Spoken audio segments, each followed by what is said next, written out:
obviamente todo el tema del domicilio, que nosotros ya habíamos dicho cómo funciona y sobre todo entonces cuáles son los inconvenientes que tenemos en cuanto tanto el punto de conexión nacionalidad como el punto de conexión domicilio, ¿verdad? Pero que en el caso del, sí, comencé a grabar, sí, sí, Silvia. Cuando digamos, nosotros veamos ya en la próxima bolilla, comenzando la parte especial, ya vieron ustedes que está toda la parte de personas humanas y ahí tomamos el domicilio, entonces ya más profundamente, ¿verdad?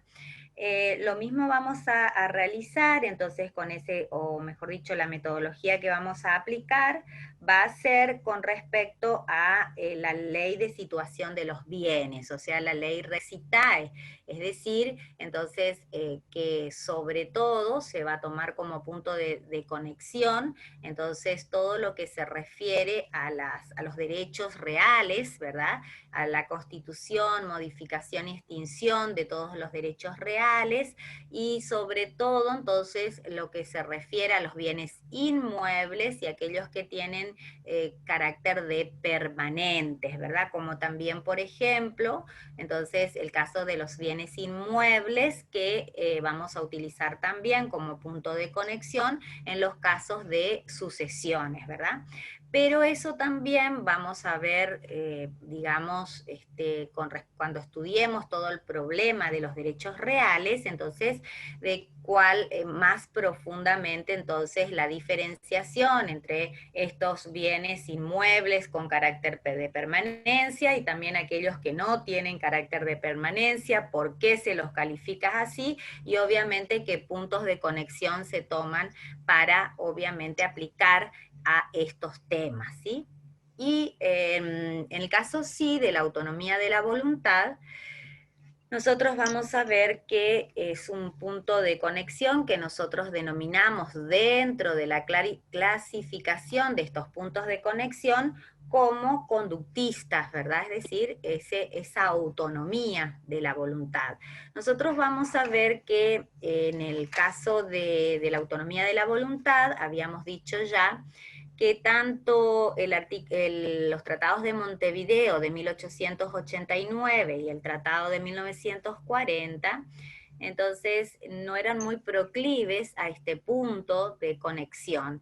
Podemos decir solamente que en el tratado de Montevideo de 1889 podíamos hacer entonces una cita, digamos, de una autonomía pero impropia, cuando los cónyuges elegían a través de una convención prenupcial, entonces el primer domicilio conyugal, y que en realidad al elegir ese primer domicilio conyugal, lo que en realidad estarían haciendo es establecer otro diferente al que ellos han elegido en esa convención. Por eso decíamos una autonomía de la voluntad impropia, ¿verdad? Y el rechazo total a este punto de conexión, sí, ya lo vamos a ver entonces como punto de conexión, porque la autonomía interna sí podía aceptarse a través del Tratado de Montevideo de 1940. Nosotros vamos a hacer una diferenciación, entonces, o una clasificación de los distintos tipos de autonomía. Primeramente vamos a hablar de la autonomía conflictual. Esa autonomía conflictual, entonces, cuando las partes van a elegir el derecho aplicable, ¿verdad?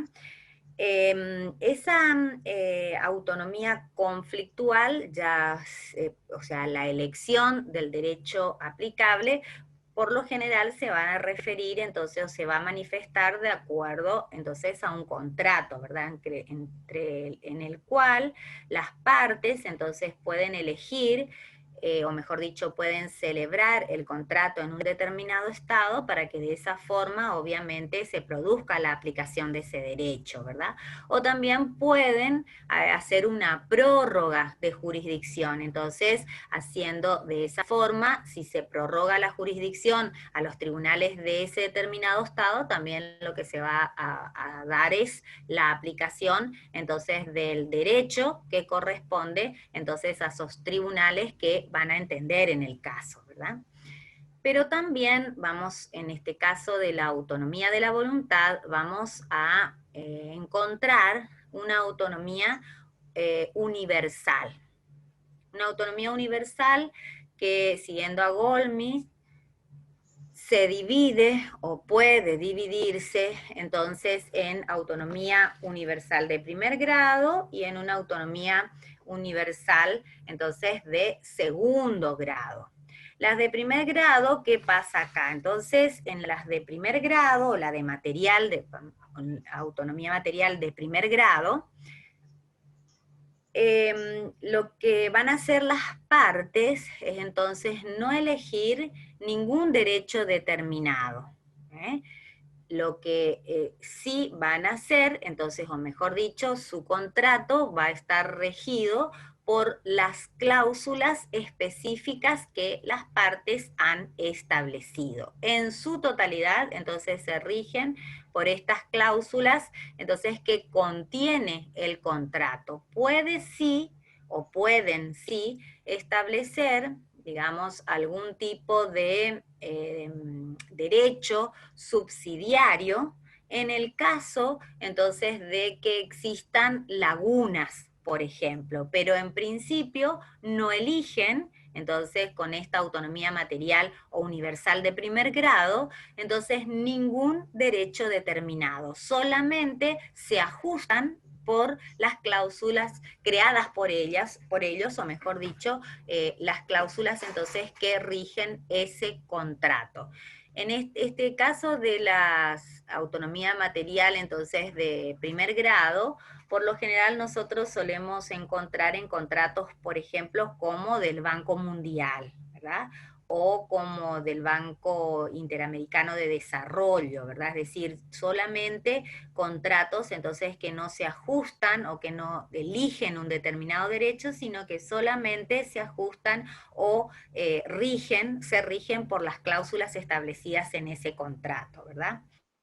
En cambio, ya en la autonomía material de segundo grado, vamos a ver que ahí, a diferencia de esta que estuvimos diciendo, vamos a encontrar entonces que las partes pueden elegir diferentes ordenamientos jurídicos o diferentes derechos que rijan entonces sus contratos.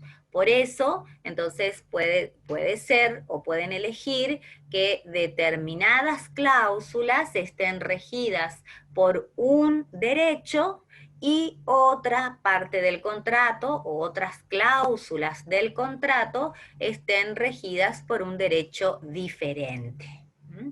Esa sería la autonomía de la voluntad, entonces, material de segundo grado. Por lo general, entonces, nosotros vamos a ver que la elección de todas estas, del derecho, en el caso, por ejemplo, de la autonomía conflictual, va a estar dada en el caso de, va a estar dada o se hace, mejor dicho, a través de un contrato. Y ese contrato, entonces, o mejor dicho, la elección del derecho puede ser entonces, o ser elegido como una de las cláusulas de ese contrato, o también, es decir, como el contrato en sí mismo, o como ese mismo contrato, o también pueden hacerlo entonces como otra cláusula compromisoria o con una, digamos, con otro contrato accesorio a través del cual entonces eligen la aplicación de determinado derecho, haciendo uso en este caso, como yo les decía, de la autonomía conflictual. Por supuesto que nada tiene que ver, entonces, en lo que estuvimos diciendo, de material de primer grado, universal, que a su vez es material de primer grado y material de segundo grado, puesto que en la material, entonces, se rigen específicamente por sus cláusulas. Todo lo que hace el derecho interno todo lo que hace al derecho interno, entonces, de la Argentina, siempre entonces nosotros fuimos proclives en la aceptación de la autonomía de la voluntad, ¿verdad?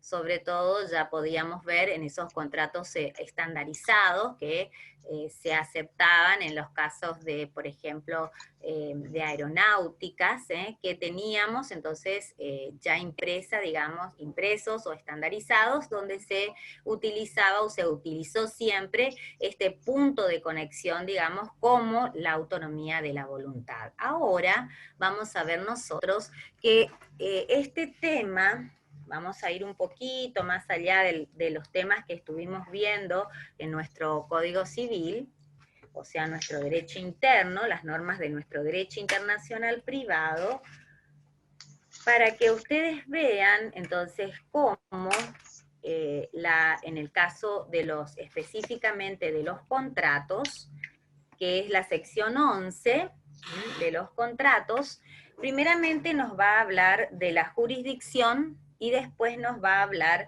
de la autonomía de la voluntad específicamente. Es la primera vez entonces que obviamente las partes, o mejor dicho, estas reglas y la autonomía de la voluntad convertida en el axioma rector, digamos, de lo que son los contratos internacionales, ha sido legislado dentro de nuestras disposiciones de derecho internacional privado. Y ahí nosotros vamos a ver cómo este artículo 2651, que es un artículo bastante larguito, establecen entonces en cada uno de sus párrafos todos estos tipos de autonomías que nosotros estamos dando la clasificación y estamos tratando de definirla.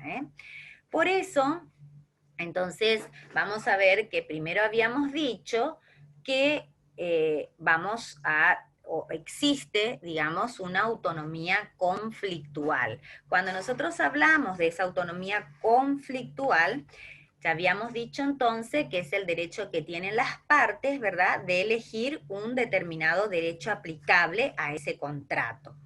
Y, por supuesto, en esta primer parte del artículo, vamos a ver nosotros que establece específicamente que tanto, entonces, las partes van a poder elegir el derecho que va a regir entonces a sus contratos, pero referidos, fíjense ahí, no solamente a las partes en cuanto a su validez intrínseca, naturaleza, efectos y obligaciones. Es decir, pueden las partes entonces elegir, o mejor dicho, el ejercicio de esta autonomía de la voluntad, entonces en la parte de los contratos, también entonces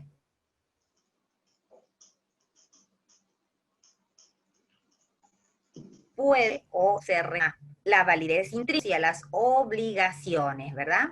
Y por eso, entonces, esta autonomía de la voluntad, como les dice acá, puede abarcar, entonces, toda una parte del contrato o solamente determinadas partes, ¿eh? Es decir, ahí también vamos a ver que ya está utilizando esta otra autonomía que nosotros habíamos dicho que se denominaba de segundo grado, pero vamos a ir más despacito porque si no nos vamos a confundir. Entonces, cuando las partes eligen, entonces, el derecho, vamos a elegir, como dijimos hoy, entonces, a través ya sea de una cláusula contractual, como dije recién, ¿verdad?, que estaba dentro del contrato o que podría estar dentro del contrato, o también podría ser, entonces, a través de una, ¿cómo es?, de otro acuerdo diferente o autónomo a ese contrato, ¿verdad? Ahora, puede resultar, como dice esa elección de ese derecho, estamos hablando, la elección de ese derecho aplicable, les dice, puede ser de manera expresa. En el contrato, digamos, expresa, bueno, lógicamente, en una de sus cláusulas, por ejemplo, las partes van a elegir el tribunal competente, como dijimos hoy, ¿se acuerdan? En esa autonomía de conflictual, que habíamos dicho que si uno entonces prorroga la jurisdicción, en realidad estamos diciendo qué tribunal va a actuar, pero obviamente a su vez indirectamente estamos aplicando o estamos eligiendo el derecho de ese foro, ¿verdad? Entonces, pueden hacerlo, como dice nuestro artículo, la elección, entonces, de ese derecho puede hacer, entonces, en forma expresa. Esa sería, entonces, en forma expresa, ¿verdad? Es decir, que salga de los términos de un contrato, que salga o se expida, entonces, de las cláusulas del contrato. Ahí, entonces, el tribunal competente, pongámosle. Pero también puede suceder, entonces, que se lo haga, o puede, o mejor dicho, pueda resultar, dice acá, de manera cierta y evidente de los términos del contrato. Es decir, que, por ejemplo, ahí sí establecen, por ejemplo, ese tribunal competente. Cuando dijimos expreso, lo que va a estar, digamos, el derecho de tal Estado va a ser aplicable dentro de las cláusulas de ese contrato. Cuando hacemos de manera cierta y expresa o determinadas circunstancias, ahí sí nos referimos o al tribunal competente a través de la prórroga, o si no, como nos dice acá, dicen, la elección debe ser expresa, resultar de manera cierta, evidente los términos, o de las circunstancias del caso. Y ahí está, por ejemplo, las partes eligen determinado estado como el de cumplimiento de ese contrato, o como dijimos hoy, de la celebración de ese contrato. O también pueden elegir, por ejemplo, el idioma en que van a estar redactados, y entonces también de esa forma ya se puede inferir el derecho entonces que va a ser aplicado.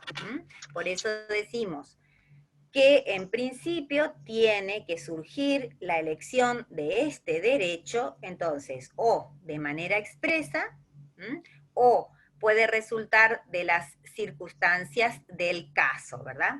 ¿Por qué? Porque nunca la elección de este derecho o la autonomía de la voluntad puede ser o puede estar en forma implícita o hipotética, ¿verdad? Por eso nos señala sobre todo el artículo 2651 de cómo debe ser esa elección, o sea, cómo debe ser la elección del derecho para que obviamente pueda entonces ser tenido en cuenta, o sea, pueda ser válido, y por ende es en un sentido restrictivo, porque no vamos a poder inferir de otras cuestiones, entonces implícitamente cuál es la voluntad de las partes, o sea, cuál es el derecho que han elegido las partes, ¿verdad? Por eso decimos, no puede provenir ni de una voluntad hipotética, ni tampoco implícita de las partes. Ahora,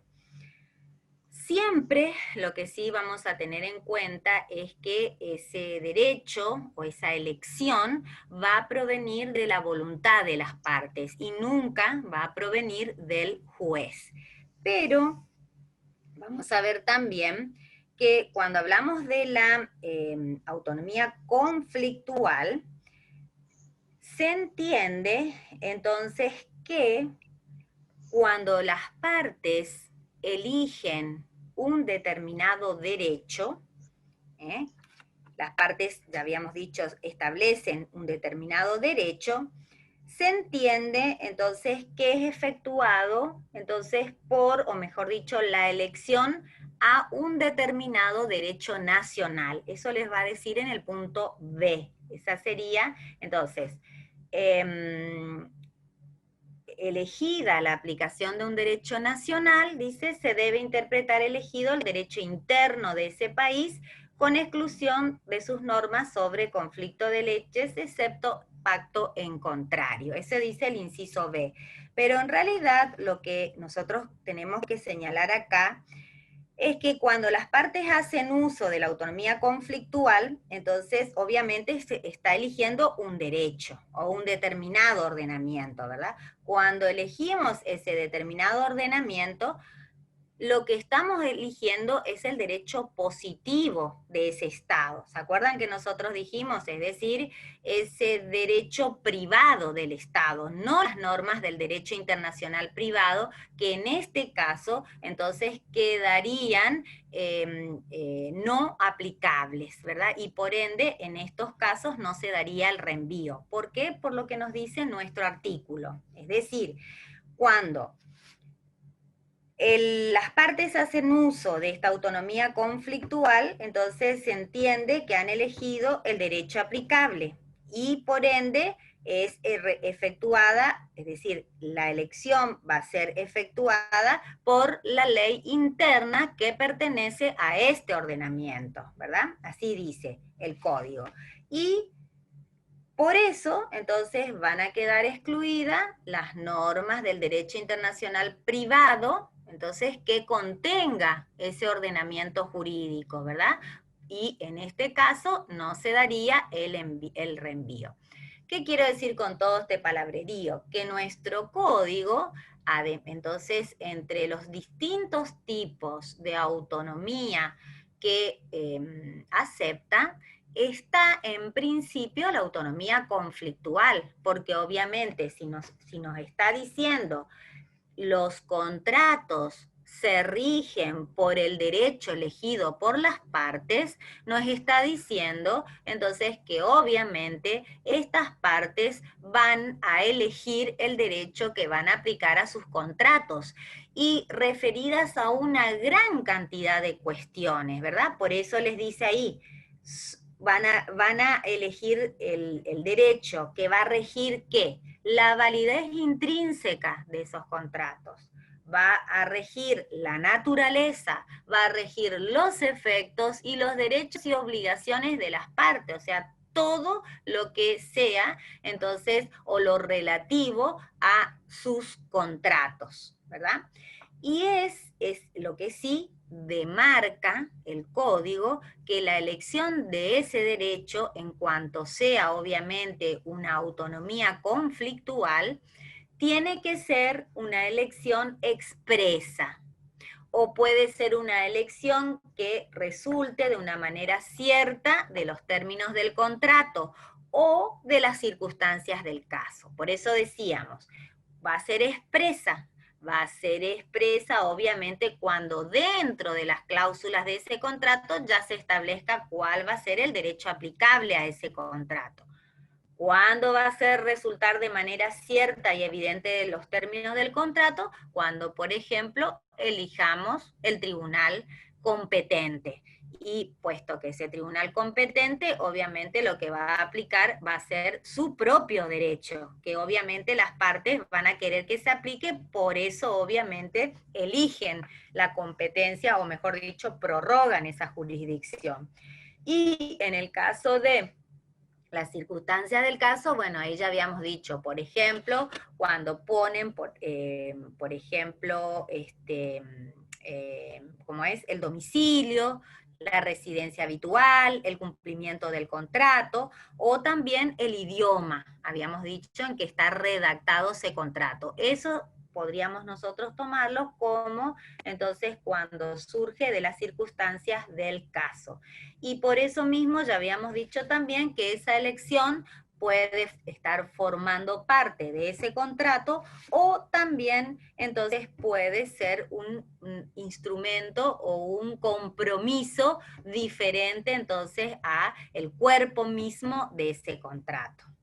Lo que también decimos, o mejor dicho, establece nuestro código, que también al hacer uso de esta autonomía conflictual, lo que las partes están haciendo es elegir el ordenamiento, entonces, que va a aplicar a sus contratos. Pero cuando decimos o nos referimos a la aplicación de determinado ordenamiento, nos estamos refiriendo sobre todo, entonces, a las normas que constituyen, o mejor dicho, al derecho positivo, el derecho privado de ese ordenamiento, ¿verdad? Por eso el código nos va a decir, si las partes eligen un determinado derecho nacional, eso dice el inciso B, se debe interpretar elegido el derecho interno de ese país.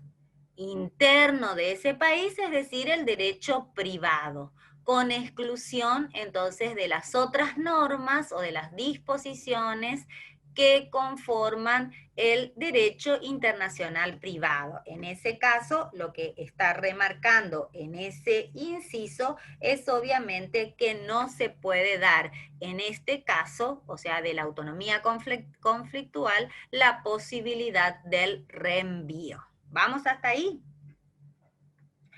También digamos, en la elección o en esa autonomía de la voluntad, las partes también, entonces, pueden, les dice acá, pueden convenir en cualquier momento, o sea, antes de la realización del contrato, durante la realización del contrato o después, entonces donde se está sustanciando la relación jurídica, convenir entonces que sus contratos se rijan por una ley diferente. Entonces, obviamente, la modificación que hagan de ese derecho, entonces las partes, lo único va a tener que tener como límite, por supuesto, es entonces o respetar la validez del contrato original y obviamente no va a poder afectar nunca los derechos de los terceros, ¿verdad? Es decir, en principio, para que no nos confundamos con la otra autonomía que también entonces acepta nuestro código, en este caso, cuando las partes eligen, ¿verdad?, el derecho aplicable, nosotros decimos eligen ese derecho determinado o ese derecho nacional determinado, lo que estamos diciendo es que digamos, eligen el derecho en su totalidad. Por eso, entonces, también las partes se someten, entonces, a todas las normas coactivas que tiene ese derecho, porque la elección de ese derecho por las partes se considera entonces de que obviamente han elegido determinado derecho y lo van a aplicar tal como es, o en su totalidad, digamos, ¿no? Es decir, ya vamos a ver por qué digo esto, es decir, en el caso de que no van a poder desplazar algunas normas coactivas que tenga ese derecho, ¿sí? Entonces, una vez entonces que eligen un derecho determinado, las partes en este tipo de elección, o sea, utilizando la autonomía conflictual, se considera que obviamente entonces también ellos van a aplicar todas las normas coactivas de ese derecho, porque si eligieron ese derecho, se consideran que lo van a aplicar tal como es ese derecho, ¿sí? Pero siempre, como les dije, ¿cuál va a ser el límite? Obviamente la validez de ese contrato y por supuesto los derechos adquiridos por los terceros. Además, como ya vamos a ver entre las otras reglas que continúa estableciendo nuestro código, todo lo que se refiera al orden público internacional y por supuesto a las normas internacionalmente imperativas, ¿verdad?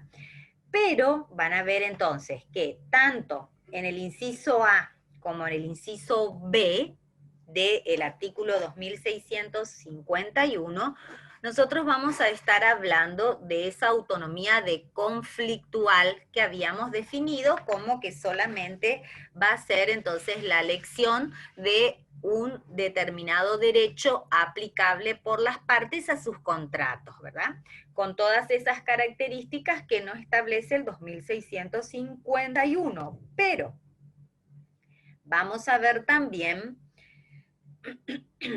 en el inciso C que nuestro código, dentro de las disposiciones de derecho internacional privado, también establecen, ay, yo no estoy mirando nada, ah, sí, Magalí, es decir, que eligen eso, sí, Magalí, recién veo en el chat, es decir, que eligen, exacto, eligen el derecho interno, sometiéndose entonces a todas las normas coactivas que tenga ese derecho interno sin poder desplazarlas, salvo, por supuesto, lo que hace entonces teniendo como límite, por supuesto, ya vemos esto que dijimos, el orden público, las normas internacionalmente imperativas, obviamente la validez del contrato y también los derechos adquiridos por los terceros, pero se someten a todo ese derecho, a todo el derecho interno, porque si lo han elegido, entonces se consideran que lo han elegido y que lo van a aplicar tal cual es, ¿verdad? En cambio, van a ver ustedes que en el inciso C ya vamos a hablar entonces de otro tipo de autonomía, o sea, ahí ya vamos a estar refiriéndonos no ya a la conflictual, sino a la material. ¿Cuál es o qué se refiere esa autonomía de la voluntad material? Que las partes, como les dice acá, pueden crear, dice, las disposiciones o las reglas, mejor dicho, que hacen al fondo de sus contratos. E inclusive, como les dice en el inciso C, también pueden desplazar, o mejor dicho, descartar la aplicación entonces de las normas coactivas del derecho aplicable.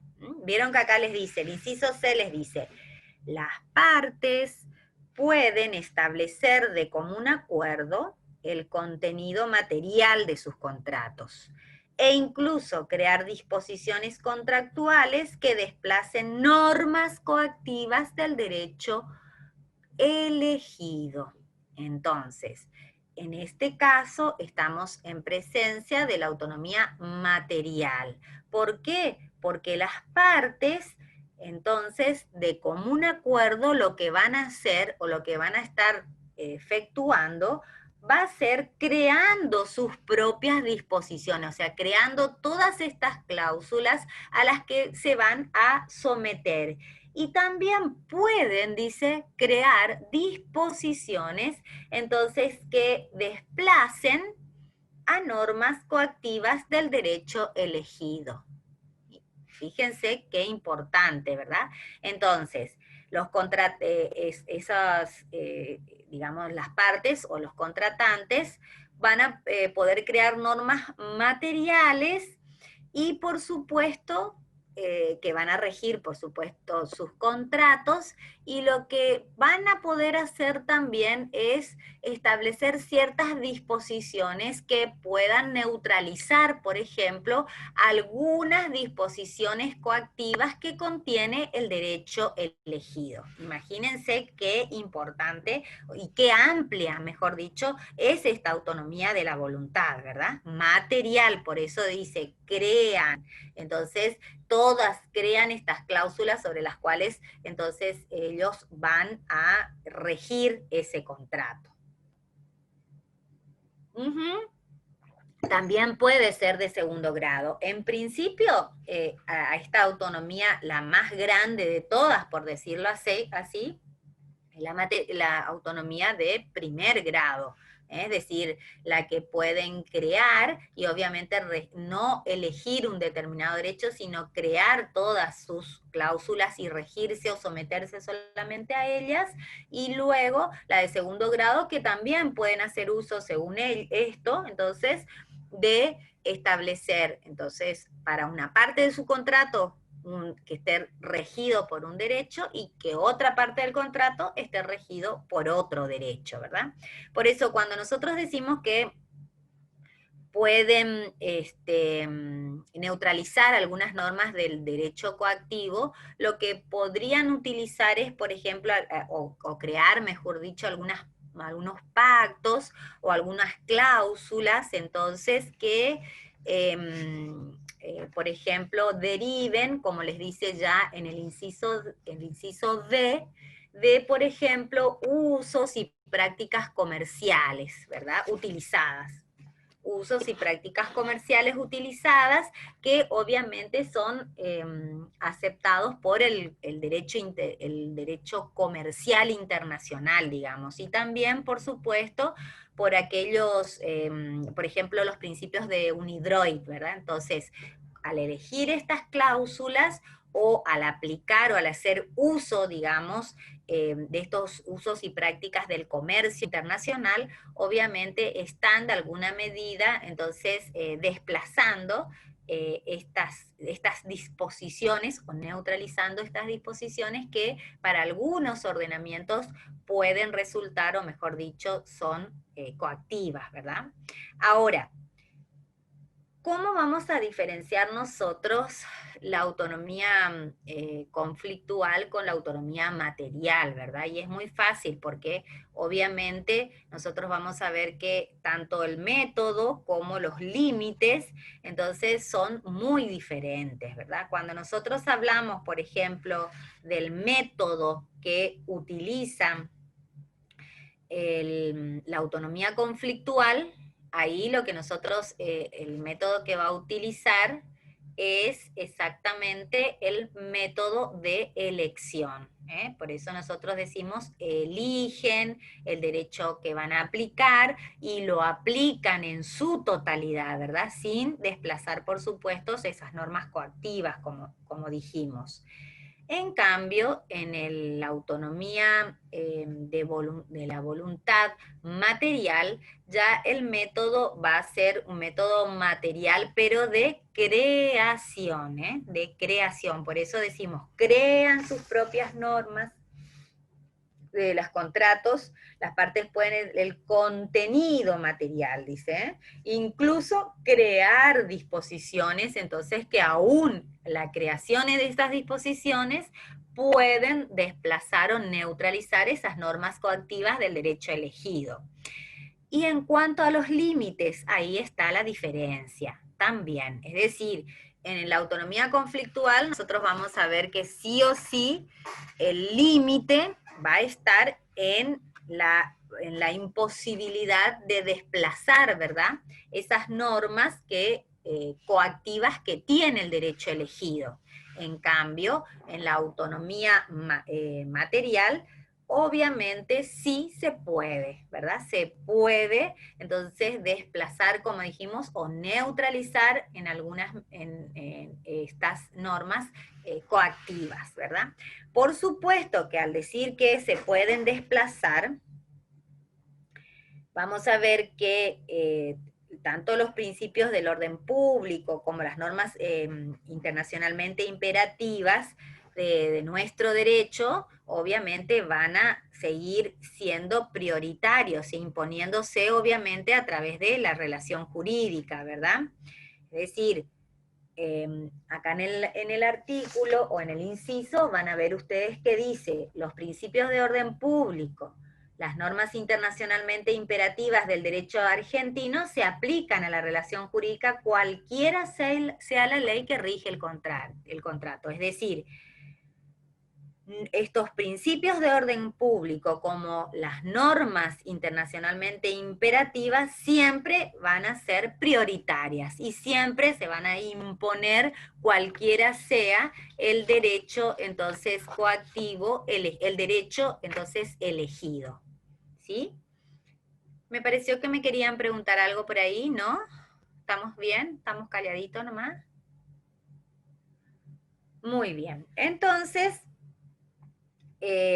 también habla acá que no solamente se aplican, digamos, estas normas de orden público y normas internacionalmente imperativas, sino también se pueden imponer al contrato las normas internacionalmente imperativas de terceros estados, o mejor dicho, de aquellos estados que presenten algún tipo de vínculo preponderante, entonces, con el contrato. Eso nosotros ya vamos a profundizar un poquito más cuando veamos, entonces, estos temas específicos de los contratos. Este tema yo siempre doy en la parte de autonomía de la voluntad por el hecho de que ustedes puedan ver cómo nuestro derecho internacional privado interno ha establecido entonces cada una de estas tipos de autonomía que nosotros vemos en general dentro de las disposiciones de este artículo. Por supuesto que todo esto nosotros estudiamos de vuelta en la parte de los contratos internacionales, ¿verdad?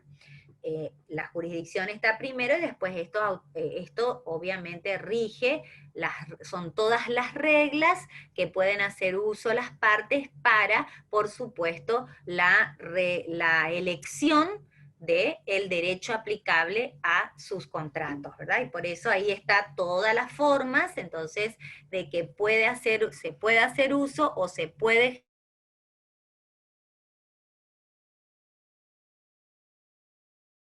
ejercer la autonomía de la vivienda. Hemos dicho que va a prever otra cuestión también conocida para nosotros dentro de esas reglas que estamos viendo, porque todo esto que yo estoy diciendo son reglas. Dicha elección, dice, puede referir, o sea, el ejercicio del derecho, de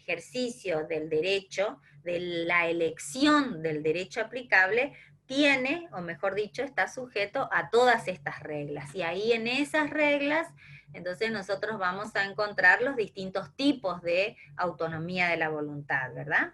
Y también vamos, dentro de esas reglas, por supuesto, va a estar legislado o legisla también nuestro código, entonces el fraude a la ley. Y ahí vamos a ver, fíjense, dice, los contratos hechos en la República para violar entonces normas internacionalmente imperativas de una nación extranjera, de necesaria aplicación al caso, no tienen efecto alguno. Es decir, si celebran un contrato, si las partes celebran un contrato en un determinado estado con el objeto entonces de violar, o mejor dicho, que no se aplique o tratar de vulnerar esas normas internacionalmente imperativas de ese estado, obviamente entonces que están cometiendo un fraude a la ley. ¿Con qué efecto? Entonces, en el caso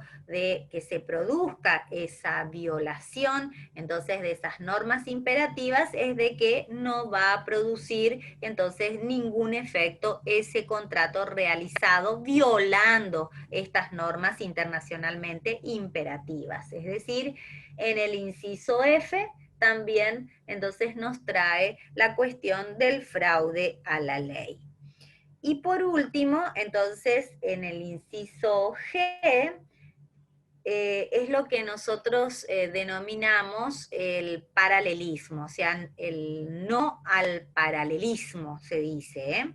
Es decir, la elección del foro, dice el inciso C, no arrastra entonces a la normativa de dicho Estado.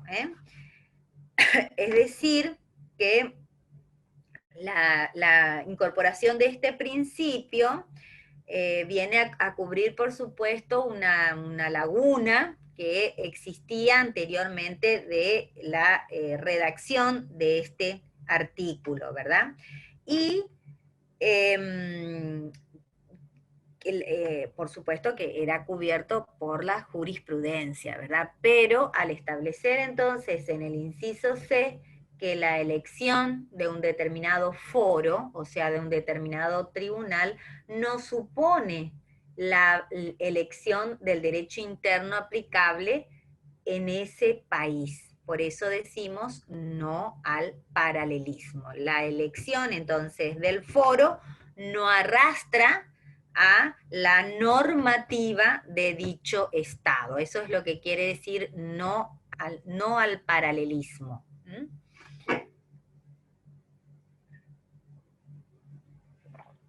Muy bien. Entonces, cuando nosotros vemos los contratos, por lo general vamos sí a referirnos también, pero ya un poquitito no tan digamos, detenidamente a estas reglas como nosotros hablamos actualmente, sino que entonces ya vamos a recordarlas nada más, ¿verdad? Y ver cómo las partes entonces pueden elegir o pueden hacer uso de esta autonomía de la voluntad o de los distintos tipos de la autonomía de la voluntad, ¿verdad?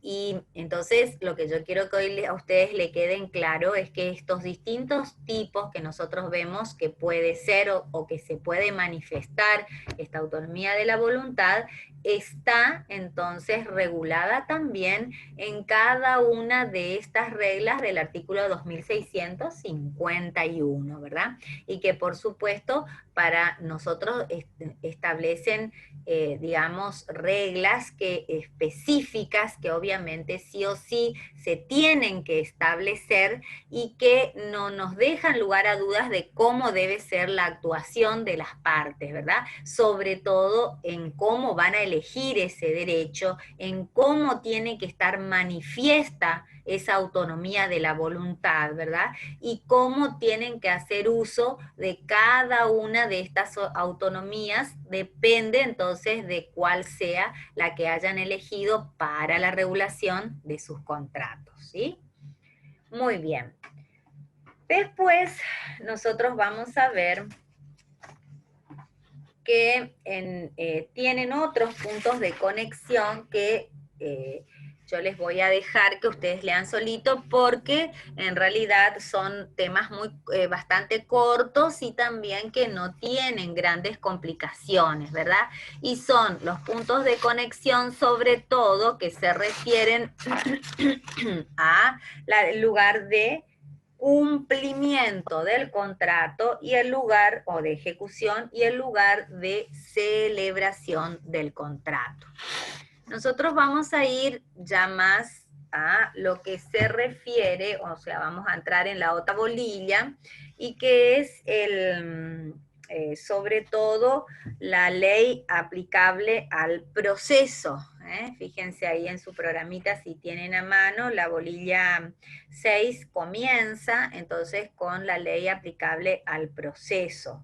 Es decir, acá lo que nosotros tenemos que ver sobre todo es esta regla que le pone en su programa acá y que es la Lex Fori Regit Processum. Nosotros sabemos que el derecho procesal sobre todo, que es el que nos interesa en esta bolilla, es un derecho territorial, ¿verdad? Y por ende, entonces, vamos a ver que todos los problemas procesales van a ser regulados por esta ley, es decir, entonces por el derecho del Estado a que pertenecen los tribunales ante los cuales el proceso se va a tramitar, ¿verdad? Porque entonces obviamente lo que va a regir con respecto a toda esta cuestión procesal, sobre todo, es la ley Fori, ¿verdad? Es decir, la ley... ¿ahora me están escuchando mejor? Porque Lorena me está diciendo que se entrecorta. Sí, sí se escucha bien. ¿Sí? Entonces capaz es Lorena nomás. Fíjate, Lorena, tu conexión. Bueno, entonces quiere decir que es ella nomás, porque ella me dice, bueno, perfecto, entonces quiere decir que por ahí en algún lugar la conexión no está muy bien. Muy bien, lo que sí, entonces, siempre va a regir esta ley, entonces la Ley Fori regit processum, pero, o sea, cuando nosotros decimos la Ley Fori, ¿a qué nos estamos refiriendo? A ver si se acuerdan de eso. ¿Cuál es la Ley Fori? La ley del... La ley del juez. Exactamente, la ley del foro o la ley del juez, exactamente, porque en principio lo más lógico para la aplicación entonces, o sea, para la sustanciación de todos estos trámites internacionales, es lógico, ¿verdad? Y es mucho más seguro que el juez aplique su propia ley, ¿verdad? Su propia ley procesal. sobre todo entonces porque va a hacerlo con mayor rapidez, con mayor acierto, y sobre todo es la ley, por supuesto, que más conoce, ¿verdad? Y la que más va a saber aplicar, a diferencia entonces de la utilización, digamos, del derecho procesal extranjero, y además como es un derecho que hace al territorial, por supuesto, entonces obviamente es la ley del foro la que va a regir. Pero suelen producirse algunos problemas, ¿verdad?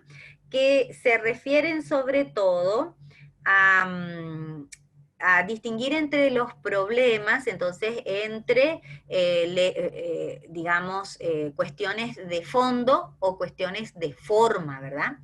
Y ahí sí suele haber un poquito de complicación para saber realmente qué ley es la que vamos a aplicar a estas cuestiones, ¿verdad? Y por eso, entonces, por ejemplo, el Tratado de Montevideo había establecido, de derecho procesal, ¿no? De derecho procesal internacional, había establecido que, por ejemplo, todo lo que se refiere a las pruebas, como acá les dice su programa, ¿vieron? La prueba. En cuanto a la admisibilidad de las pruebas y la apreciación de las pruebas, se va a regir según la ley que esté en sujeto el acto jurídico, materia del proceso. Es decir, entonces sería, en otras palabras, excluiría en estas cuestiones la aplicación de la ley FORI y se aplicaría entonces la ley de fondo, ¿sí? Es decir, tenemos que hacer, entonces, o mejor dicho, tenemos que distinguir acá todas estas cuestiones que nos establece nuestro programa, porque no es lo mismo, por ejemplo, si se refieren, por ejemplo, a cuestiones, a cómo se tramita la prueba, o sea, por ejemplo, la propuesta y la práctica de la prueba, bueno, eso sí no va a haber problema porque realmente la ley que vamos a aplicar en estas cuestiones va a ser siempre la ley FORI, o sea, la ley entonces de donde se esté tramitando, ¿verdad? La causa, pero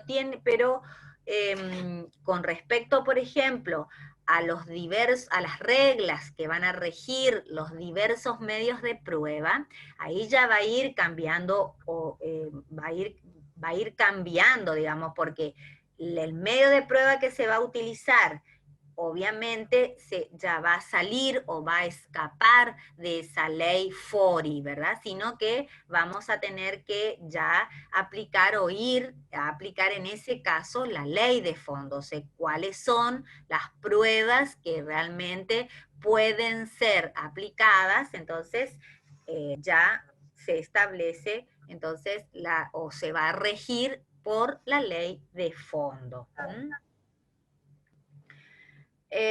A ver, todo lo que hace a las cuestiones de capacidad, entonces, también, como les dice acá su programa, va a estar regida por las leyes de fondo.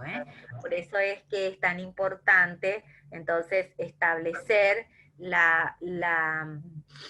digamos, la diferenciación de qué va a regir dentro, entonces, de estas excepciones, digamos, o sea, excepciones a la ley FORI, o a la ley de foro, o la lex FORI regit processum, ¿verdad? Y serían estas las excepciones, todo lo que se refiere entonces a la admisibilidad de los medios de pruebas, es decir, a las reglas a las que van a estar sujetas esas pruebas, o la elección de esos medios de prueba van a estar regidas por las leyes de fondo, ¿verdad? No así todo lo que se refiere a la tramitación de la prueba. Por eso su código le dice, su programa le dice, la propuesta y también la práctica es así. Entonces, se van a proponer esas pruebas y se van a hacer, se van a llevar a cabo, digamos, pongámosle que sea una prueba pericial, una prueba testimonial, lo que se fuera, en esos casos, sea la tramitación de esas pruebas, eso sí rige entonces la ley FORI. Muy bien.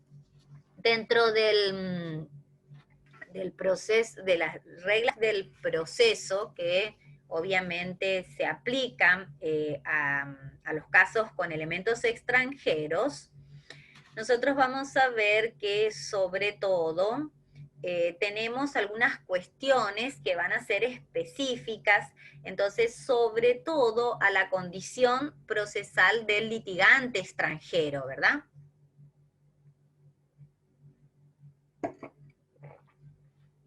Cuando nosotros decimos condición procesal del litigante extranjero, nos referimos si a esa persona, entonces, que no tiene nacionalidad argentina o no tiene domicilio argentino, van a ser los mismos principios o las mismas excepciones que las que se utilizan cuando dentro de un proceso, entonces se ventilan cuestiones o se sustancian cuestiones que sean obviamente parte solamente los nacionales, ¿verdad?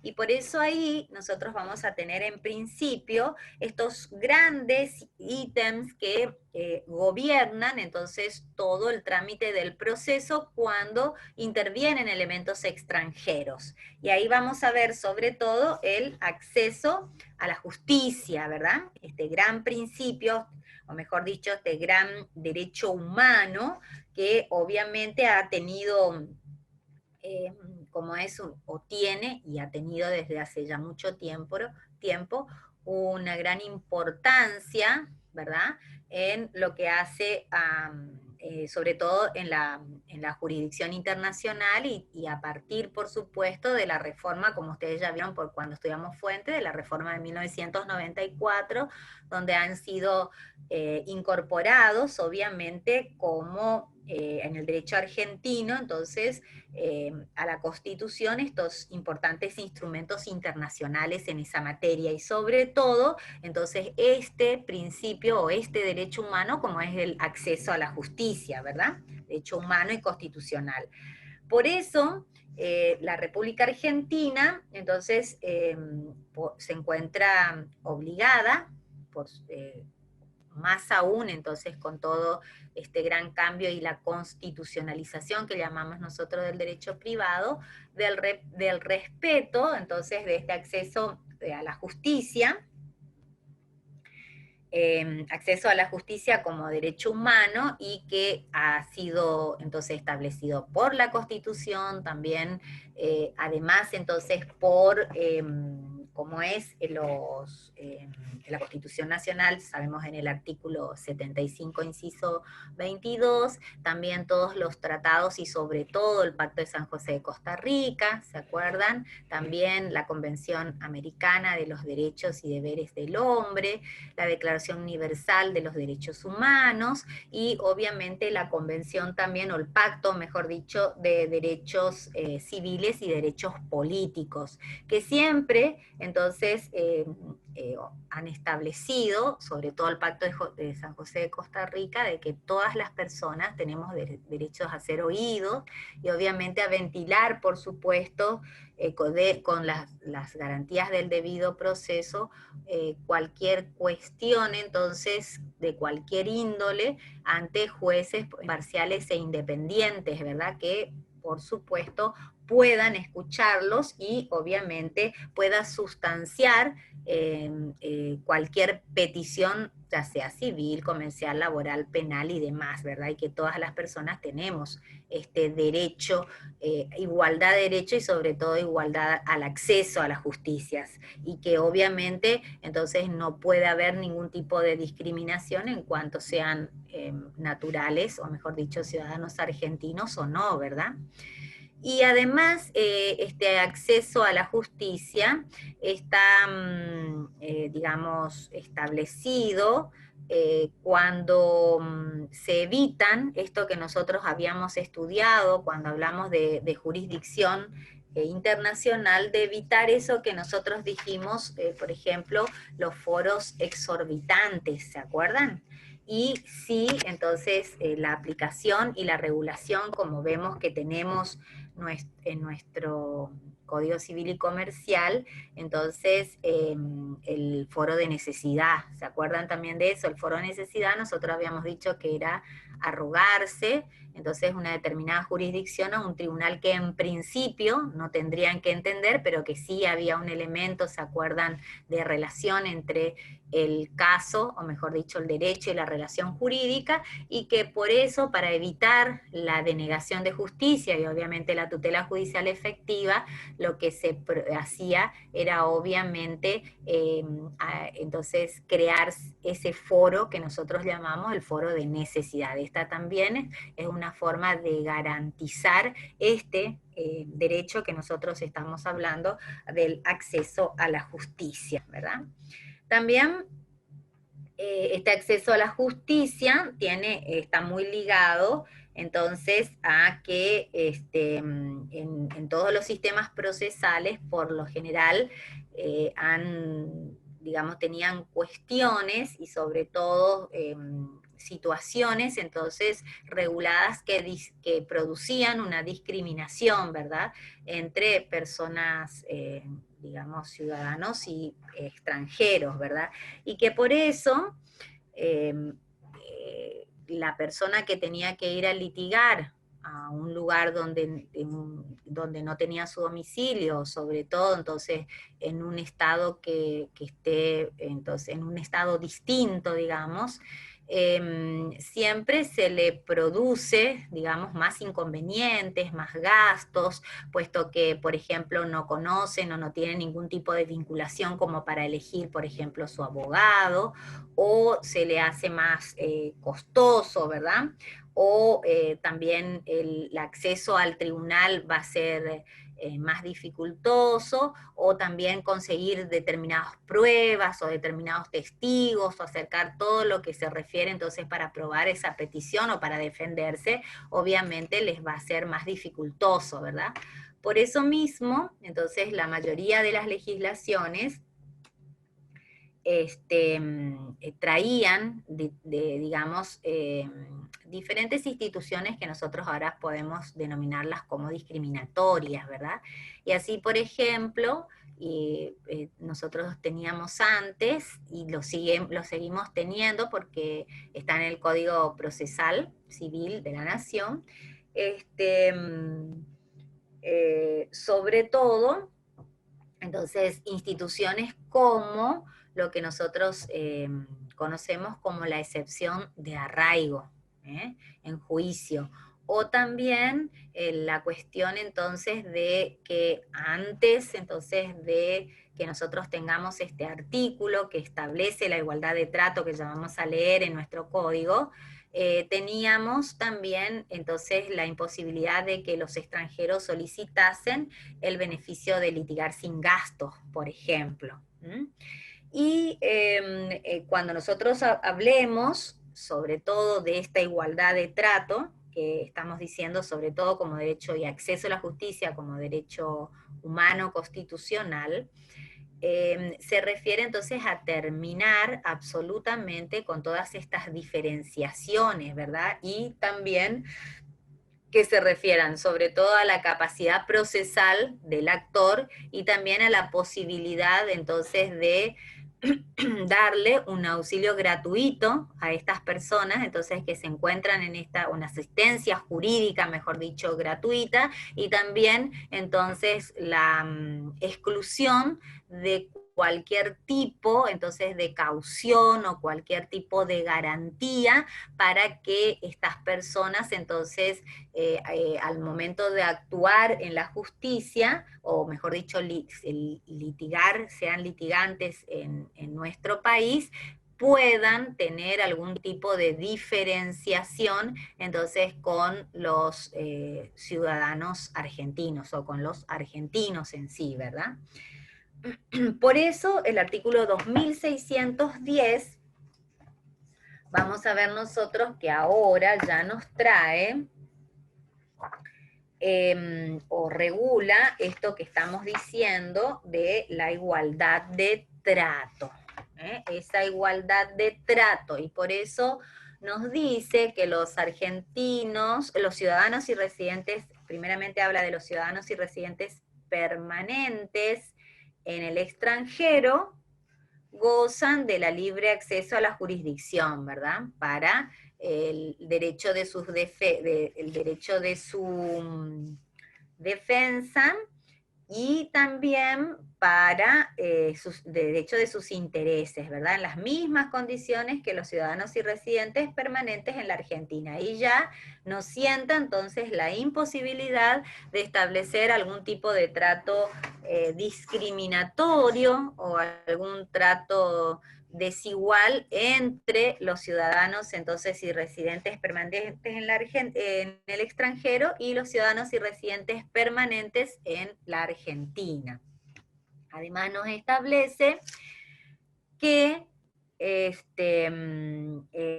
no es posible, como estuvimos diciendo recién, ninguna caución o depósito, cualquiera sea su denominación, puede ser impuesto en razón de la calidad de ciudadano residente permanente en otro estado. Eso, entonces, por eso yo les contaba que existía en en el antiguo código esta excepción de arraigo, ¿verdad? Que podía el demandado solicitar al actor. Entonces, en los casos en que, por ejemplo, resultare perdidoso en el juicio y tenga que entonces solventar los gastos y las costas del juicio, ¿verdad? Y esta era una excepción entonces que se pedía a aquellas personas que o no tenían inmuebles en la Argentina y también a aquellas personas obviamente que no tenían domicilio en la Argentina. Ahí ya vemos que había una diferencia y obviamente sigue existiendo, aunque se considera, la jurisprudencia considera tácitamente que ya se encuentra derogada las disposiciones del Código Civil y Procesal de la Nación, entonces por este artículo 2610 de igualdad de trato y la imposibilidad de hacer algún tipo de diferenciación entre ciudadanos argentinos y extranjeros, ¿verdad? Y también acá su programita le dice caución de arraigo en juicio, sí, y embargo preventivo. Ese embargo preventivo habla como, en realidad, como vendría a ser como una contrapartida que tenía entonces el actor litigante extranjero, digamos, contra el demandado. O sea, la posibilidad de solicitar ese embargo preventivo sobre los inmuebles del demandado, sin tener en cuenta o no, ya no se establecía que se tuviera como mínimos determinados valores esos inmuebles, pero sí lo que se pedía era la posibilidad entonces de que puedan ser ejecutados, ¿verdad?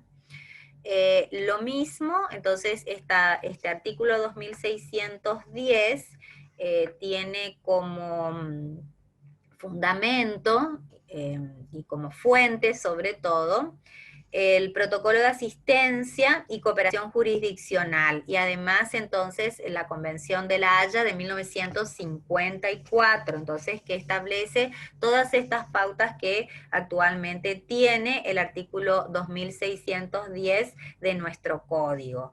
Lo mismo, entonces, se sienta que, como yo les decía hoy, del beneficio de litigar sin gastos, o lo que también se llaman beneficio de pobreza, entonces ahora también pueden solicitar los extranjeros, ¿verdad?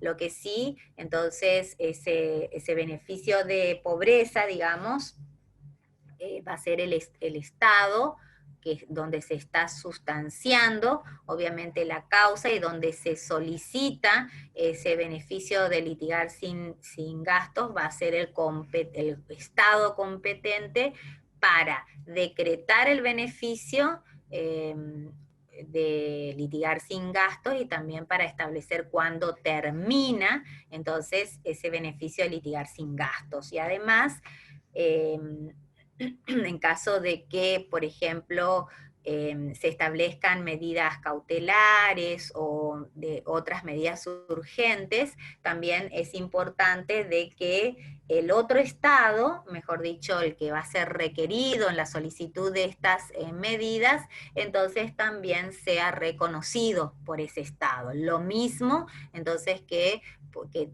es necesario que la sentencia, por ejemplo, que saque ese Estado en donde se solicita obviamente este beneficio de litigar sin gasto, también pueda esa misma sentencia ser reconocida en el estado donde va a ser ejecutado, ¿verdad? Por eso, entonces, hay, son una serie de convenciones, digamos, que regulan sobre todo en estos aspectos de la posibilidad de la solicitud de beneficio de litigar sin gasto, sobre todo en algunas convenciones del Mercosur, ¿verdad?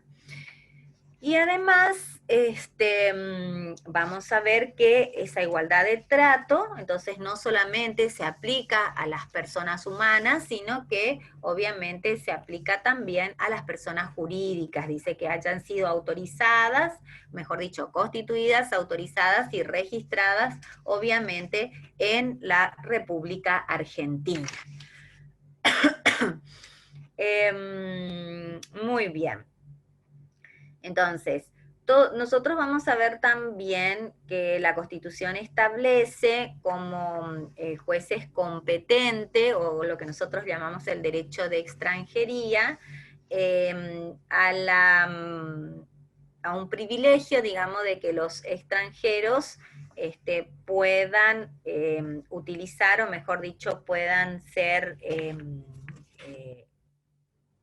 tanto actores como demandados, pero se pueda utilizar sobre todo, entonces, la jurisdicción, o mejor dicho, van a ventilar las cuestiones ante los jueces con competencia federal, ¿verdad? Eso establece la Constitución Nacional.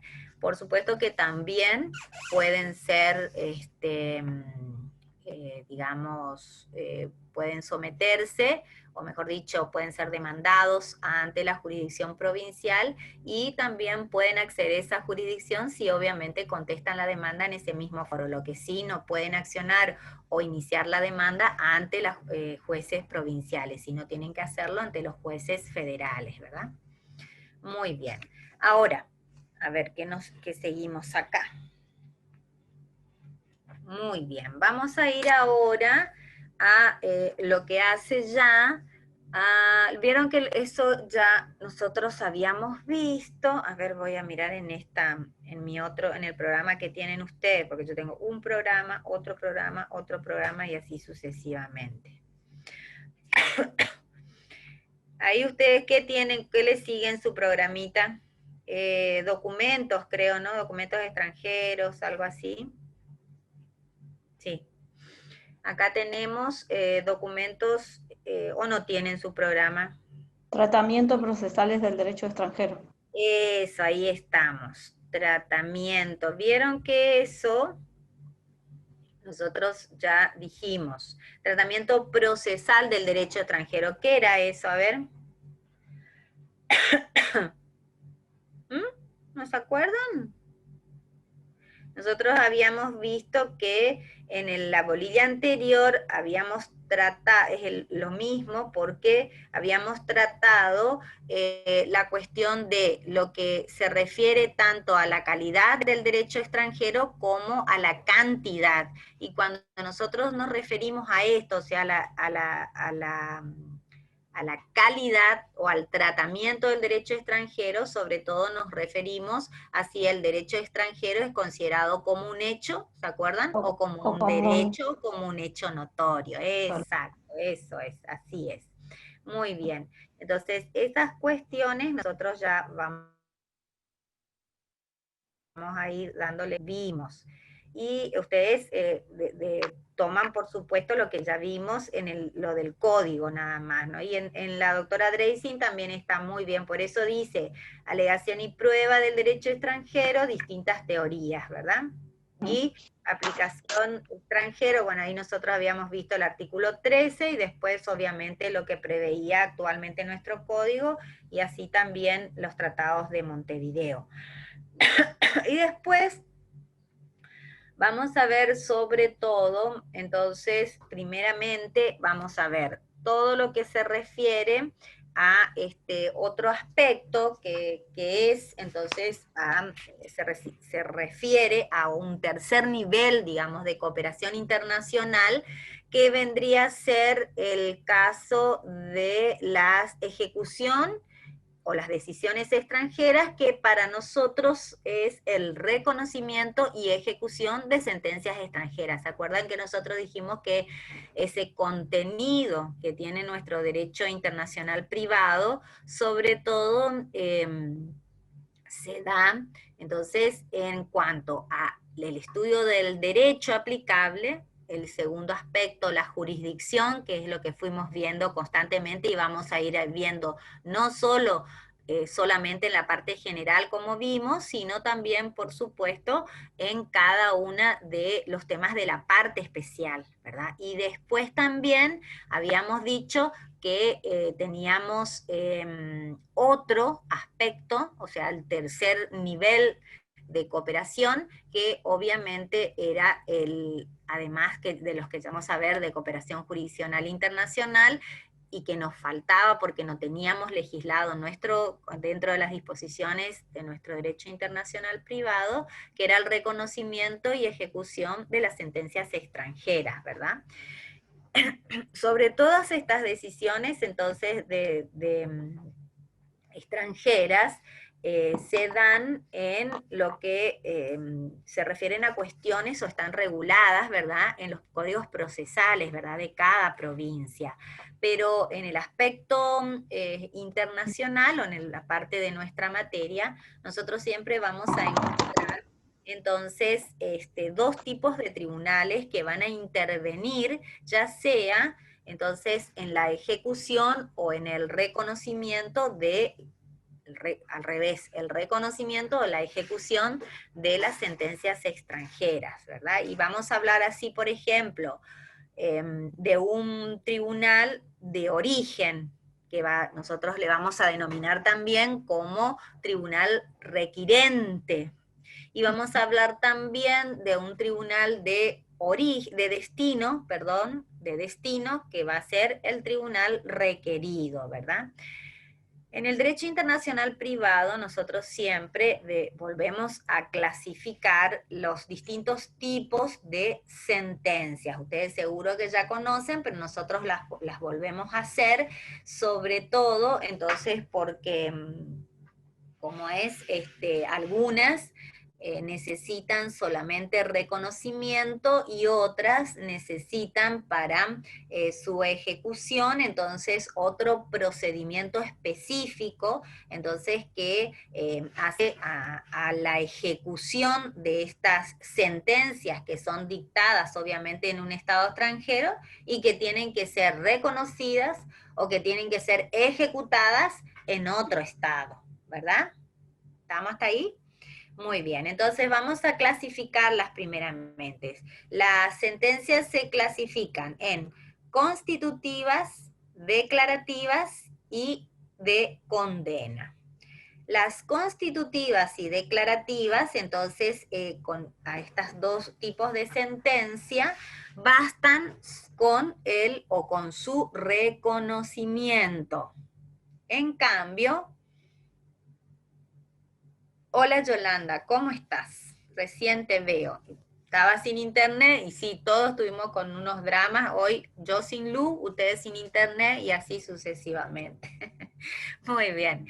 Entonces estamos en el tema de las sentencias extranjeras o las decisiones extranjeras. Estas sentencias, habíamos dicho, se clasifican en sentencias constitutivas, en sentencias declarativas y de condena. Las constitutivas y las declarativas solamente entonces necesitan del reconocimiento por parte del otro Estado, ¿verdad? Se realiza entonces este reconocimiento solamente examinando todos los requisitos, entonces, que hacen a la existencia de cada una de estas sentencias, ¿verdad? Es decir, es un procedimiento, solamente un procedimiento autónomo, es un procedimiento independiente, ¿verdad? Que lo único que hace es examinar los requisitos de existencia que tenga esta sentencia y con eso solamente se procede a su reconocimiento. Pero ahora sí, cuando nosotros hablamos de las sentencias de condena, ahí sí ya vamos a ver entonces que es diferente, porque para estas sentencias de condena o de ejecución, es decir, que deben ser o son dictadas en ese estado que nosotros habíamos dicho de origen y que obviamente tienen que ser cumplidas en ese estado que es el de destino, entonces tienen que ser ejecutadas. Y para ello entonces vamos a necesitar esto que les dice su programita y que es el procedimiento del exequatur. Ese procedimiento del exequatur en realidad es un procedimiento específico que en realidad lo que hace, o mejor dicho, lo que se lo emplea para dar efectividad entonces a la sentencia extranjera. Es decir, lo que nosotros estamos queriendo hacer como para que se pueda efectivizar esa sentencia extranjera, lo que tenemos que hacer entonces es convertirla en un título ejecutivo, ¿verdad? O sea, se prepara, como decimos acá nosotros, la vía ejecutiva y se lo realiza a través de los incidentes, ¿sí? Entonces, este procedimiento de exequatur se lo va a emplear entonces para dar ejecutoriedad a la sentencia extranjera. Para poder ser ejecutada, primeramente se realiza este procedimiento entonces de exequatur, que en realidad es convertirlo, por eso le decía yo, en un título ejecutivo, y obviamente entonces desde ese momento ya se puede ejecutar esta sentencia de condena. Ahora, hay distintos tipos, digamos, de exequatur. Puede ser,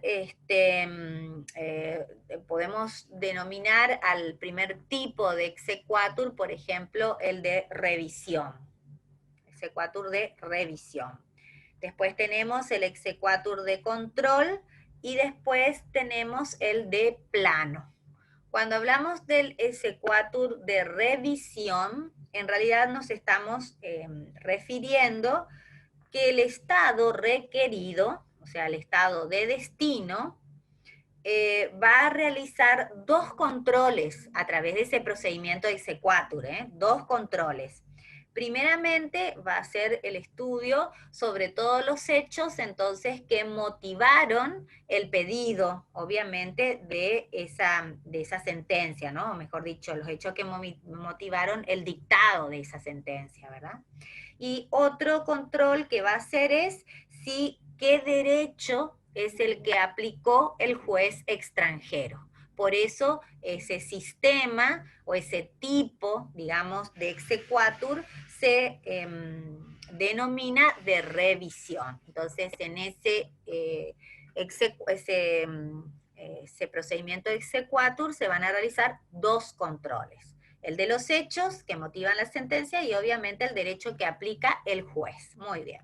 Ahora, el de control, solamente lo que va a hacer el juez a través de ese procedimiento o de ese proceso de exequatur es entonces a lo que se refiere a los requisitos procesales que contenga la sentencia.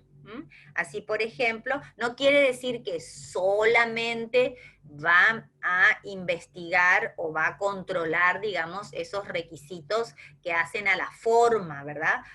Porque obviamente también pueden, digamos, por ahí controlar algunos requisitos que hacen al fondo de la cuestión, ¿no? Como por ejemplo la competencia del juez que dicta esa sentencia, o también puede ser, por ejemplo, si se ha cumplido el derecho de defensa, ¿sí? Pero lo mismo, por eso cuando decimos de control, en realidad este exequatur o este sistema del sequatur se refiere entonces al control que se hace sobre los requisitos formales que tenga la sentencia, ¿verdad? Ahora, el sistema de exequatur que se llama de plano, entonces eso sí ya establece entonces solamente, o mejor dicho, el estudio que hace este procedimiento es la regularidad formal de la sentencia. Lo que va a hacer el juez en este proceso es, o mejor dicho, lo que pretende a través de este sistema de exequatur es entonces que no se produzcan entonces cualquier tipo de falsificación, ¿verdad?, en estas sentencias. Y lo que específicamente se controla dentro de ese sistema de exequatur es entonces la regularidad formal con que se ha dictado esa sentencia. ¿Estamos? Muy bien, entonces pueden encontrar cualquier otro tipos o sistemas de exequatur, depende, eso por supuesto, del autor que ustedes tomen, pero estos son entonces los más conocidos, ¿verdad? Es decir, Profe, ¿puedes repetir el nombre del último exequatur? Sí, cómo no, el de plano, o sea, el de plano, exacto. El de plano solamente lo que va a hacer es estudiar o tratar de desentrañar si se ha hecho con una regularidad formal la sentencia, ¿verdad? Entonces, eso es lo que se estudia en ese procedimiento. En realidad, entonces, lo que se aboga actualmente en todo el sistema del derecho internacional es de que cada vez se realicen menos controles, ¿verdad? Los otros estados, entonces, en los que se tengan que ejecutar estas sentencias, sean, digamos, controles que no sean controles tan fuertes, ¿verdad? Y por eso mismo, entonces, en muchos estados, cuando, por ejemplo, se tratan sobre cuestiones o mercantiles o de, entonces, contratos, por ejemplo, de poca envergadura, que se refieran o que se exijan hacer, entonces, por esas cuestiones, esas sentencias del procedimiento de exequatur, algunos estados, entonces, ya establecen que no se realice este procedimiento de exequatur, ¿no? Es decir, sobre todo, entonces lo que se pide y lo que está bregando sobre todo la Unión Europea es el reconocimiento mutuo, entonces, de cada una de las sentencias, entonces, que se sigan dictando, es decir, para no tener o para no establecer, digamos, más controles por lo menos un poco más, menos fuertes que hacer todo este procedimiento, digamos, del exequatur para poder ejecutar estas sentencias extranjeras, ¿verdad? Y después vamos a ver sobre todo que cuando esos requisitos que les pide su programa están establecidos sobre todo, o mejor dicho, podemos dividirlos así como dice el programa, en sustanciales, procesales y formales. Estos requisitos, entonces, cuando hablamos nosotros de sustanciales, son obviamente estamos acostumbrados a escuchar, entonces, a este tipo de requisitos sustanciales, porque vamos a ver que necesariamente, entonces, estas sentencias no pueden ser contrarias al orden público internacional del Estado requerido. Ese es el punto de declaración de la ejecutividad, del procedimiento de exequatur y requisitos formales, procesales y sustanciales. Eso en cuanto a las decisiones. Decisiones extranjeras, sea reconocimiento y, ¿cómo decía?, ejecución de sentencias extranjeras y laudos arbitrales. ¿Se acuerdan que nosotros habíamos visto también el arbitraje comercial internacional y que hablábamos que tenía la misma validez que las sentencias y demás, ¿verdad? Y que por eso mismo todo es, en caso de que no exista una convención que se establezca o que rija, digamos, estos laudos, sentencias arbitrales, obviamente se rigen por estas normas que establecen generalmente los códigos procesales, ¿verdad? Pero eso ya vamos a ver en la fuente interna. En general, entonces, los requisitos sustanciales, ya habíamos dicho, el primero es, entonces, que no sean contrarias al orden público internacional del Estado requerido, o sea, del Estado que va digamos, donde se va a reconocer o ejecutar la sentencia, ¿verdad? Después vamos a ver los procesales. Obviamente, esos requisitos procesales no son más que los demandados hayan sido citados, notificados de la causa y obviamente hayan podido ejercer su derecho de defensa en juicio, ¿verdad? Eso, por supuesto, son los procesales. Y obviamente que también la sentencia haya pasado en autoridad de cosa juzgada. Y los formales, entonces, sobre todo que estas sentencias, o mejor dicho, que la documentación sea por escrito. Y ya vamos a ver nosotros también que toda esta documentación además debe estar legalizada y traducida, siempre, ¿eh? Legalizada y traducida. Ahora, cuando el tribunal, entonces, que tiene que, se acuerda, en la jurisdicción indirecta, que nosotros habíamos hecho ya la clasificación de jurisdicción directa e indirecta, el de la jurisdicción indirecta, entonces lo que hace es, habíamos dicho que estudia la competencia, entonces, del juez que dictó la sentencia, ¿verdad? De que él tiene la obligación, o mejor dicho, que el que va a proceder a cooperar y obviamente reconocer o ejecutar esa sentencia. Este juez, entonces, que tiene esta competencia que nosotros decimos indirecta, nunca va a revisar entonces la cuestión de fondo de esta sentencia, obviamente porque no le corresponde. Eso solamente lo hace ese juez, entonces, que tenga esa competencia directa. Esto también ha sido establecido, entonces, de que no puede revisar, digamos, este juez que tiene jurisdicción indirecta, el fondo de la cuestión, el CIDIP 6, que trata, entonces, sobre obligaciones alimentarias, ¿eh? Estas, es decir, por ejemplo, que en la sustanciación de un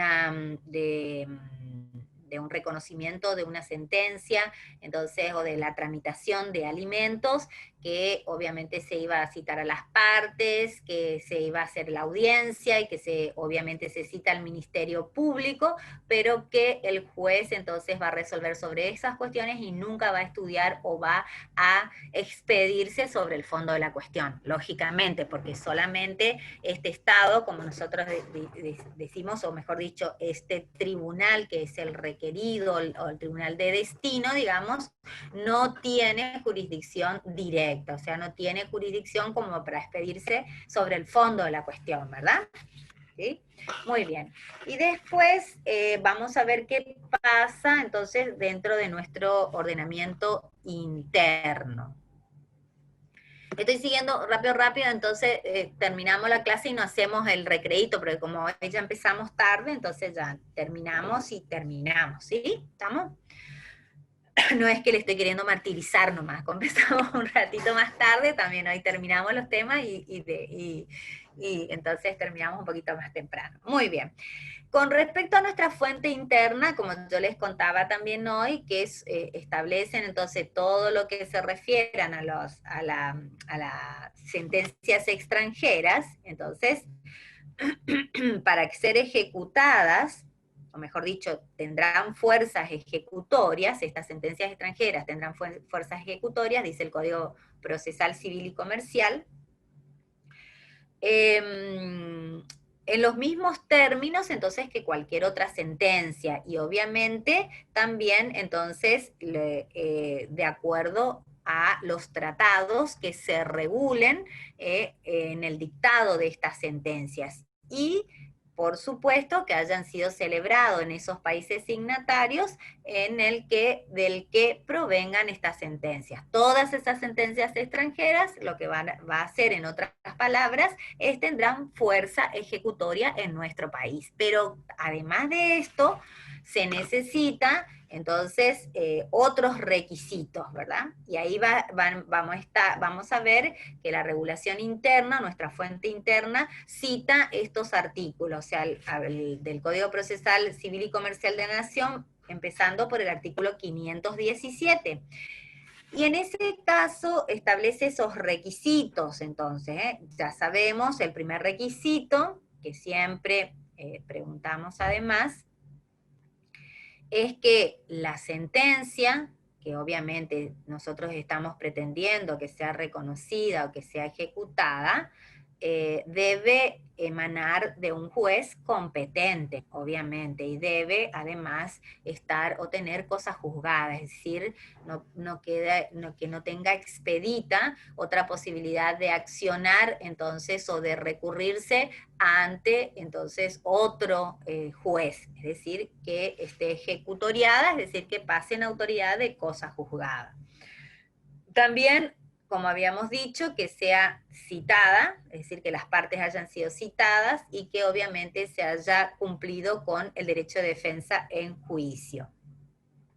Que esa sentencia, dice el Código Procesal de la Nación, entonces también haya cumplido con todos los requisitos, entonces que hacen necesarios para que esa sentencia sea auténtica, ¿verdad?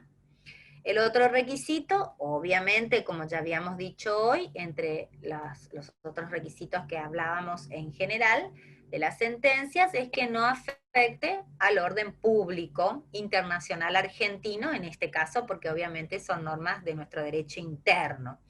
Y obviamente que esa sentencia, entonces, que se está pretendiendo ser reconocida, ejecutada en el país, no sea contraria o no sea con otra, o sea, incompatible, digamos, con otra sentencia que haya sido dictada en la Argentina. Muy bien.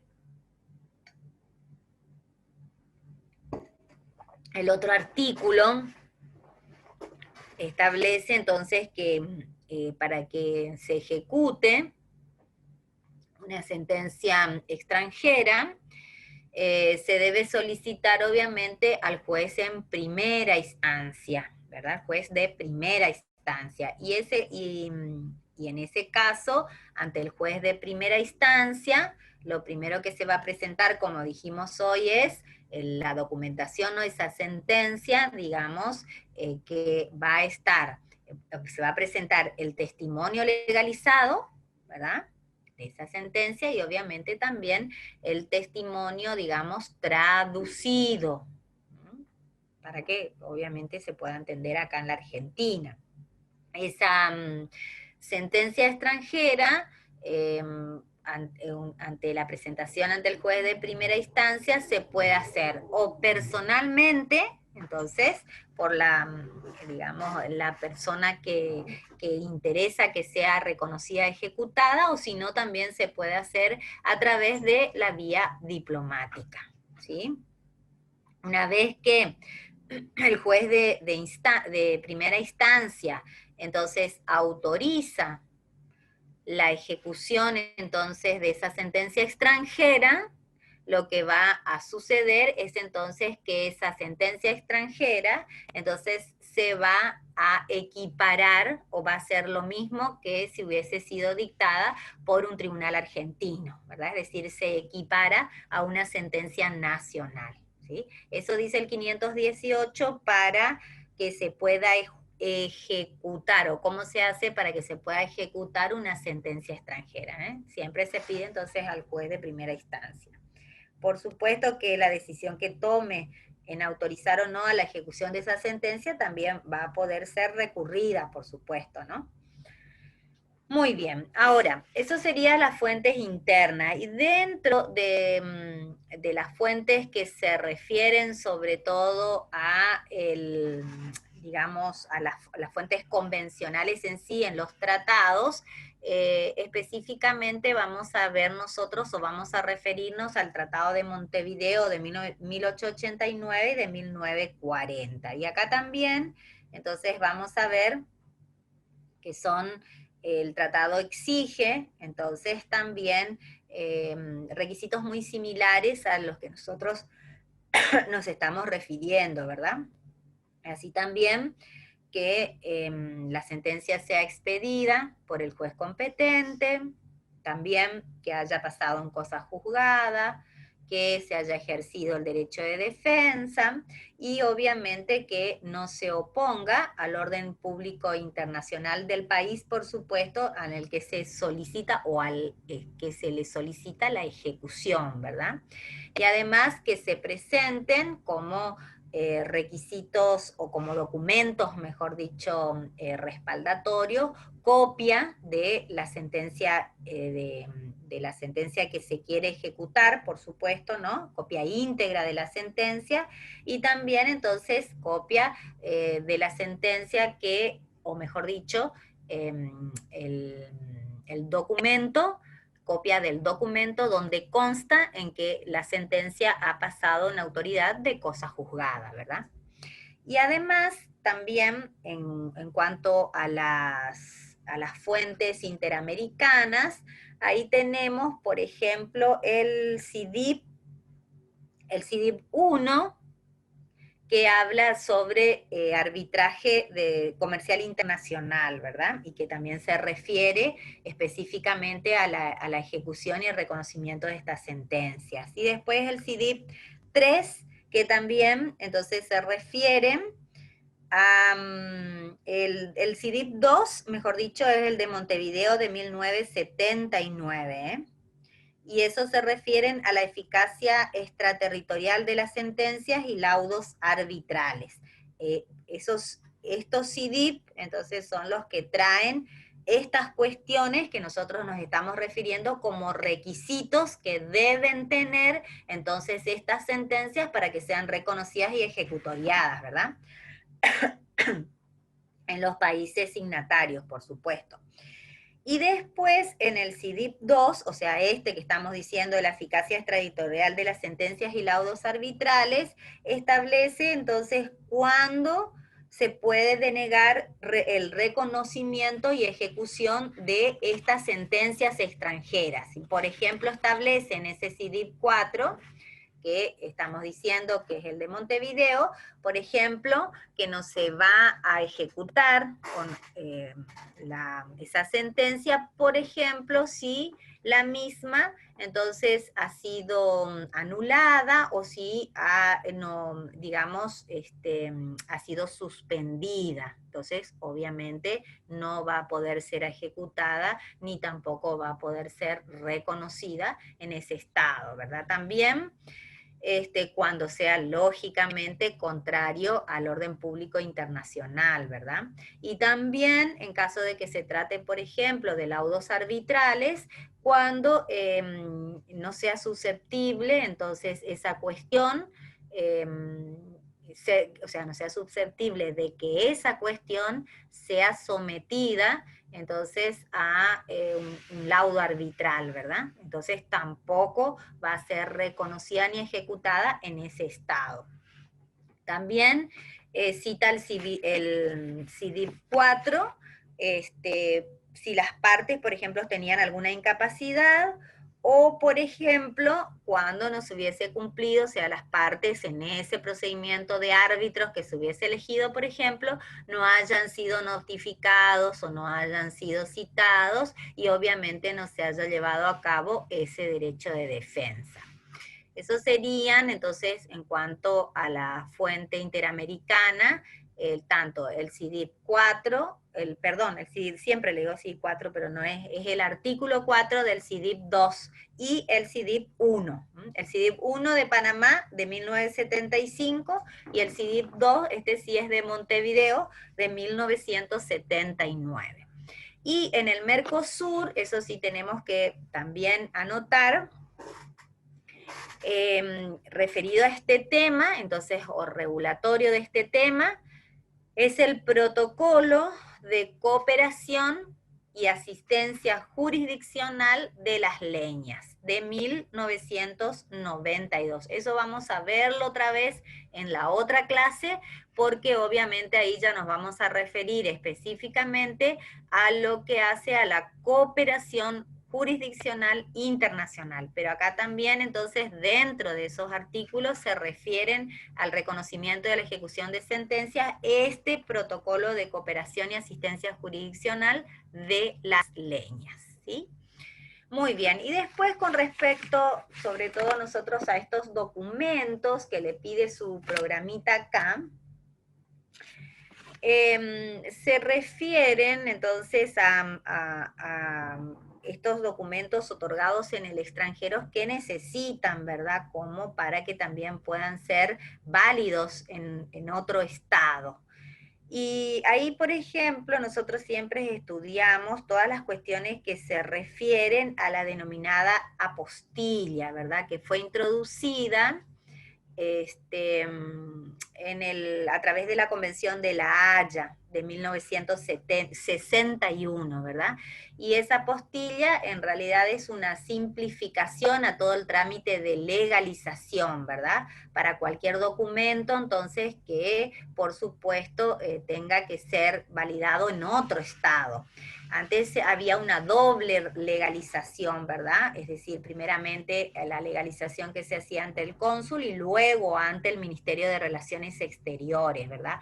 Pero cuando aparece esta Convención de La Haya y es ratificada por la Argentina, obviamente, entonces ya se empieza a emplear esta simplificación, entonces, de esos trámites de legalización para hacerlo más acotado. En realidad la apostilla no es más que un sello, ¿verdad? Que pone la autoridad competente del Estado, entonces que obviamente establece la autenticidad de ese documento, ¿verdad?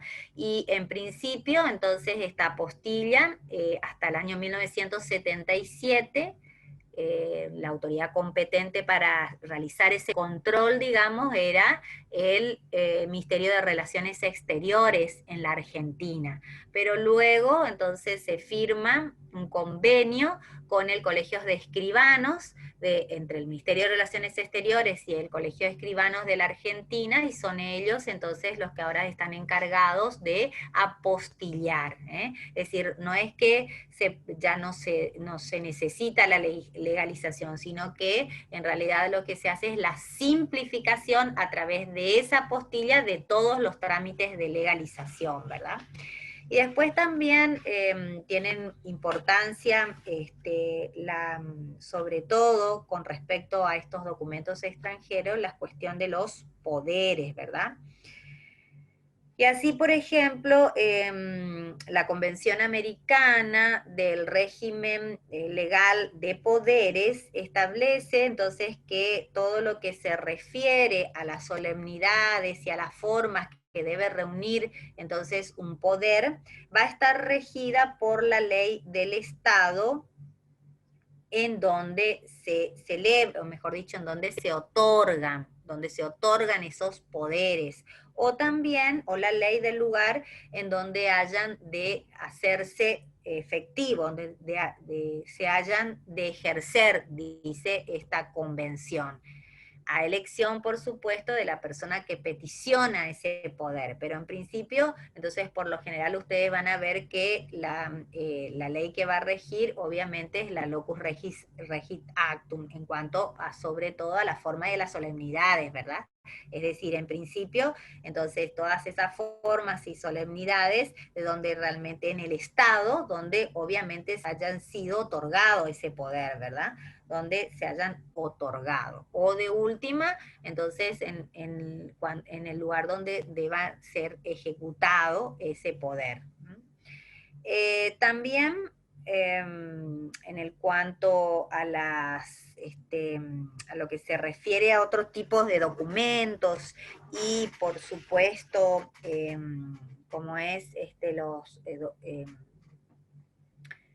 no me sale ahora, títulos y demás, obviamente ustedes saben que se necesita también todo un trámite de autenticación de ese título, por supuesto, y la reválida en cada uno de los estados extranjeros donde, por ejemplo, se pretende ejercer la profesión, ¿verdad? Bueno, más o menos, entonces, con estas cuestiones, nos quedarían algún que otro, lo que más hablamos de los documentos nosotros por lo general es esto, ¿verdad? O sea, se refiere sobre poderes, porque todas las cuestiones, entonces, que se refieren a medidas cautelares, exhortos y demás que nosotros antes estudiábamos, ahora ya tenemos una regulación específica, ¿verdad? En todo lo que hace a nuestro código y a las convenciones que rigen con respecto a esos temas y que nosotros vamos a dar en la próxima clase, ¿verdad? O sea, cuando hablemos sobre todo de cómo se hace esa asistencia jurisdiccional internacional, o sea, la cooperación jurisdiccional internacional en todos esos niveles que establece el código, ¿verdad? Y por supuesto que se hace también a través de los exhortos. Y a ver qué nos quedaría entonces, nos quedaría esa última parte de la cooperación jurisdiccional internacional. Y no, en el programa también nuevo no hay, ¿verdad? Otro tema más, no, acá lo tengo. Cooperación y Cautelares. eso, Cautelares. porque los casos, dice, la cooperación que les habla ahí de mero trámite probatorio, esas ya se refieren a los distintos grados de cooperación jurisdiccional, o sea que es lo mismo. Y después la cooperación cautelar internacional, ¿eh? Eso es que más o menos también nosotros vimos, ¿se acuerdan cuando hablamos sobre jurisdicción de las medidas cautelares que podía dictar un juez y cómo le pedía, le solicitaba? Entonces, cooperación o asistencia a los otros jueces para aplicar esas medidas en ese otro estado, ¿eh? O sea Muy que bien. eso más o menos también ya vimos. Y así que entonces, yo creo que ahí en la próxima clase lo que vamos a hacer es completar esto de cooperación y ver bien entonces cómo vamos a llevar a cabo nuestro examen y capaz que ya vamos a empezar entonces con personas humanas, como para ir adelantando un poquito, ¿eh? Para que después nuestro final no se nos, porque es bastante largo todavía lo que nos queda, ¿eh?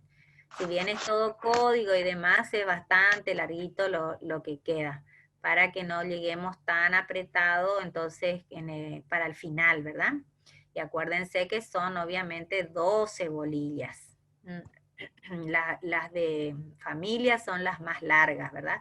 Pero después tenemos algunas cuestiones que también por ahí a veces no llegamos a dar todo, pero intentamos. Acá, por ejemplo, arbitraje comercial internacional, nosotros eso ya vamos a darlo como que ya lo dimos, ¿verdad? Porque está en la otra bolilla, pero acá se vuelve a repetir sobre todo.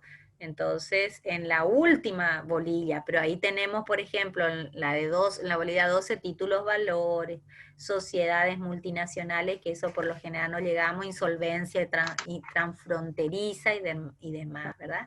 O sea, no es que nos queda poco, a eso voy.